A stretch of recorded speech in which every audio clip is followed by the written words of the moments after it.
Aujourd'hui, dans cette nouvelle vidéo, on va voir l'importance du marché, donc où implanter son business de boxe par abonnement. Et on va parler un petit peu aussi de la concurrence. C'est une question que je reçois énormément sur les réseaux, donc je pense que ça peut être important de clarifier ce sujet.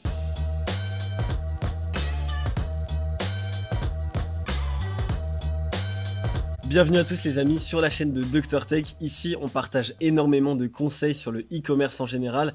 Et moi, donc je m'appelle Alex et je suis spécialisé depuis 2 ans dans le business de box par abonnement. Je vais vous partager toute mon expérience, tous mes conseils par rapport à ce business model là, et comme ça après à vous de l'implanter dans votre marque de box par abonnement. Si ce sont des sujets qui vous intéressent, n'oubliez pas de mettre un like et surtout de vous abonner afin de suivre toutes les prochaines vidéos sur le thème de la box par abonnement. Donc du coup on va rentrer directement dans le vif du sujet. Donc comme je vous l'ai dit, je reçois énormément de messages par rapport à ça et il y a énormément d'inquiétudes par rapport à la concurrence.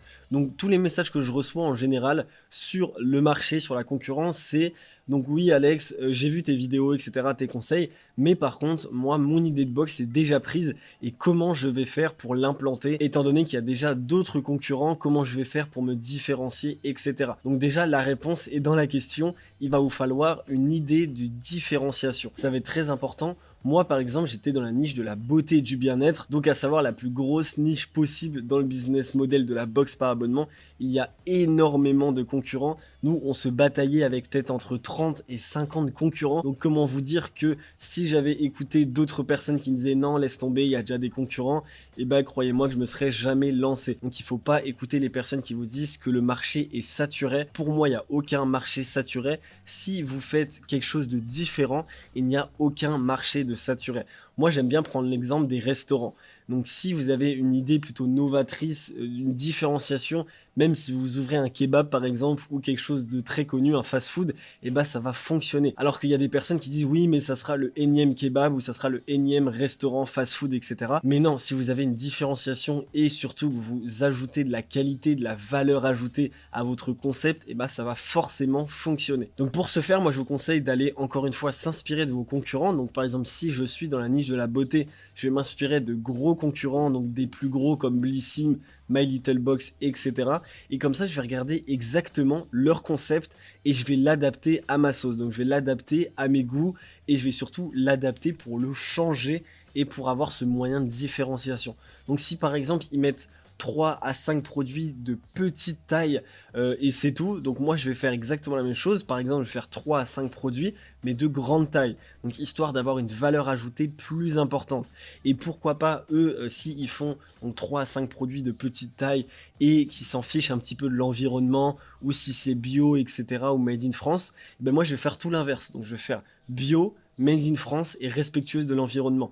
Donc comme ça ajoute toujours un moyen de différenciation à votre concept. Et moi je trouve ce concept justement très important de se différencier des autres et donc de voir tous leurs points faibles entre guillemets et donc de faire le contraire pour avoir des qualités par rapport à eux. Ensuite, si on parle un petit peu du marché, donc le marché, moi, donc par rapport à ça, si vous avez trop de concurrence, donc par exemple dans la niche de la beauté et du bien-être, eh ben il faut pas se limiter, il faut pas rester limité à un seul marché. Alors oui, on parle français, c'est beaucoup plus simple, on reste dans notre zone de confort, mais croyez-moi que maintenant, avec tous les moyens qui existent, par exemple de faire traduire son site dans une langue d'une personne qui est native de cette langue, donc par exemple sur le marché anglais, et bah du coup il y a énormément d'opportunités à aller chercher. Donc juste à côté de chez nous, donc juste à côté de la France, il y a des marchés très prometteurs comme Italie, comme l'Espagne, comme l'Angleterre, comme la Suisse, etc. Et donc oui, ça sera plus difficile parce qu'il va y avoir plus de barrières à l'entrée, mais en général, qui dit plus de barrières à l'entrée dit plus d'opportunités. Donc moi, un conseil que je peux vous donner, c'est ne vous limitez pas juste au marché français, juste parce que vous parlez le français. Alors oui, c'est une excuse, entre guillemets, on peut rester dans notre zone de confort et c'est beaucoup plus simple, mais si vous voulez vraiment cartonner et avoir un business qui va potentiellement valoir plusieurs centaines, voire plusieurs millions dans quelques années, ben je vous conseille d'aller attaquer des marchés qui sont inexploités. Alors pour ce faire, comme je vous l'ai dit, donc vous pouvez aller sur des sites comme 5euros.com ou comme Fiverr et du coup vous allez avoir justement des personnes qui proposent leurs microservices, donc ça vaut rien du tout pour 10, 20 ou 30 ou 40 euros.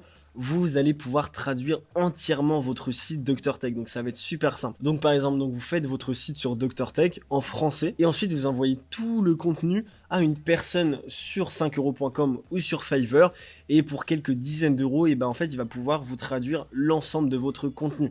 Donc moi ce que je vous conseille, c'est si par exemple vous vous attaquez à la page d'accueil, vous faites un fichier Word à côté, donc ou un fichier Google Documents, c'est la même chose, et ensuite donc vous mettez par exemple accueil 2 points et vous mettez tout le texte que vous allez mettre dans l'accueil, et comme ça ensuite vous faites plusieurs fichiers, donc 5-6 pages selon le contenu que vous allez mettre sur votre site, et ensuite vous envoyez tout ça à un traducteur, ou vérifiez bien que ça soit leur langue native et que ça soit pas juste une personne comme moi qui décide de faire du business en mettant juste un copier-coller sur Google Traduction, et comme vous ne parlez pas cette langue-là, ça va être compliqué de corriger s'il y a des fautes. Donc choisissez bien, c'est très important, quelqu'un qui vient de ce pays dont vous avez choisi la langue. Et ensuite vous allez me dire, oui mais pour les réseaux sociaux, comment je vais communiquer? Là ça va être la même chose. Là je vous conseille d'utiliser DeepL, donc pour pas à chaque fois repayer quelqu'un qui va traduire.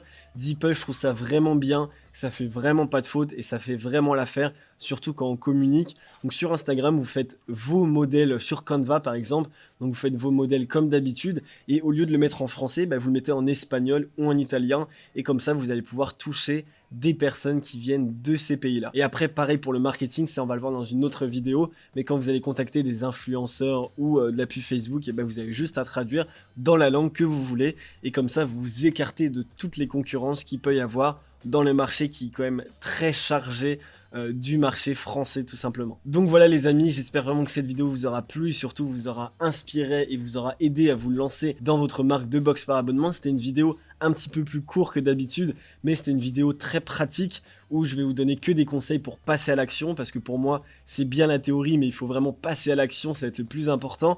Et ce qui est génial sur la chaîne de Dr Tech, c'est qu'on va vous proposer uniquement des vidéos où vous allez devoir passer à l'action juste après les avoir regardées. Donc si la vidéo vous a plu, n'oubliez pas de mettre un like et surtout de vous abonner afin de suivre toutes les prochaines vidéos. Également, si vous avez des questions les amis, n'oubliez pas de les mettre dans l'espace commentaire ou de m'envoyer un message sur Instagram, je reste à votre disposition. Je vous ferai des vocaux, etc. si vous avez besoin d'aide par rapport à certains points que vous voulez que je clarifie sur cette vidéo ou sur les anciennes vidéos de la chaîne de Dr Tech. Et comme ça, je vais pouvoir vous aider de manière plus personnalisée. Donc voilà les amis, on se retrouve directement dans une prochaine vidéo sur le thème du business de box par abonnement. Allez, ciao!